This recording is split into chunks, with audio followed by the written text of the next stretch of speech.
ҷамъияти дорои масъулияти маҳдуди Аҳмедови шаҳри Хуҷанд аз соли 2010 инҷониб фаъолият мекунад ва ба истеҳсоли дару тирезаҳо аз чӯбу пластика машғул аст. қаблан ин корхона ҳамчун соҳибкори инфиродӣ амал мекард ва бо сабаби васеъ шудани доираи фаъолияташ аз моҳи марти соли ҷорӣ дар шакли ҷамъияти дорои масъулияти маҳдуд корро идома медиҳад. дар коргоҳи истеҳсолӣ айни ҳол 15 нафар кор мекунанд. корхона асосан дар асоси фармоиш фаъолият мебарад. роҳбарияти корхона бо назардошти талаботи замон воридоту насби таҷҳизоти муосири истеҳсолиро аз хориҷа ба роҳ мондааст. давоми як соли охир дастгоҳҳои замонавиро аз ҷумҳуриҳои Туркия ва Хитой ба маблағи беш аз 300 000 доллари амрикоӣ ворид ва насб кардаанд. имрӯз раиси вилоят Қоҳир Расулзода бо фаъолияти коргоҳ аз наздик шинос шуд. роҳбари вилоят иқдоми воридоту насби технологияи муосирро ба коргоҳ хуб арзёбӣ кард ва тавсия дод ки доираи фаъолияти корхона минбаъд боз ҳам васеътар карда шавад. ин корхона аз ҷониби ҳунармандони хонаводагӣ ташкил шуда аз рушди соҳибкории оилавӣ дар вилоят гувоҳӣ медиҳад. ҳабибулло аҳмедов муассиси корхона мегӯяд ки падару бобояш ҳам дуретгарони моҳир буданд ва ба сандуқсозиву дигар намудҳои дуретгарӣ шуғл доштаанд.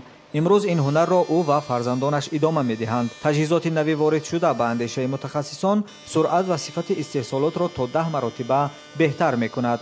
яъне имкони бо як дастгоҳ ба анҷом расонидани силсилаи пурраи истеҳсолот акнун фароҳам омадааст. масалан дастгоҳи чортарафаи ширкати Винҳолд якбора метавонад кори чанд дастгоҳи хурди алоҳидаро ки дар онҳо устоҳо ба таври дастӣ кор мекарданд иҷро намояд. агар пештар устоҳо чортарафи чӯбро алоҳида ҳамвор мекарданд, акнун дар ин дастгоҳ чӯб ба таври чоркунҷа якбора тарошида шуда дар қисмати дигари он ба андозаҳои муайян бурида мешавад.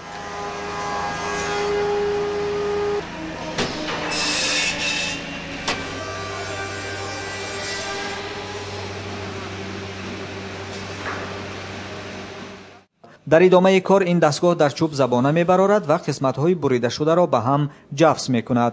сипас ба таври дилхоҳ ороиш дода шуда ҳамчун профили тайёр барои истеҳсоли дару тиреза пешниҳод мегардад. дастгоҳи дигар бо номи Мункам аз ширкати туркии Сафран бо системаи компютерӣ амал мекунад. мутахассисон шакли дилхоҳи дар ва ороиши онро пешакӣ сохта ба программаи он дохил мекунанд ва боқимондаи корро худи таҷҳизот ба таври автоматӣ ба сомон мерасонад.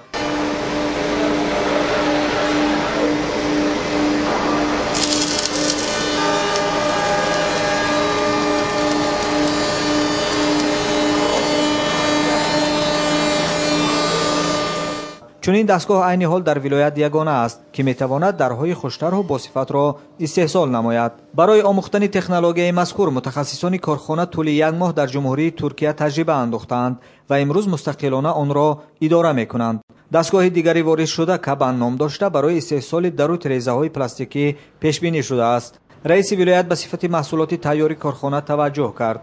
дару тирезаҳо дар худи ҳамин корхона ҳам истеҳсол ва ҳам рангубор дода мешаванд.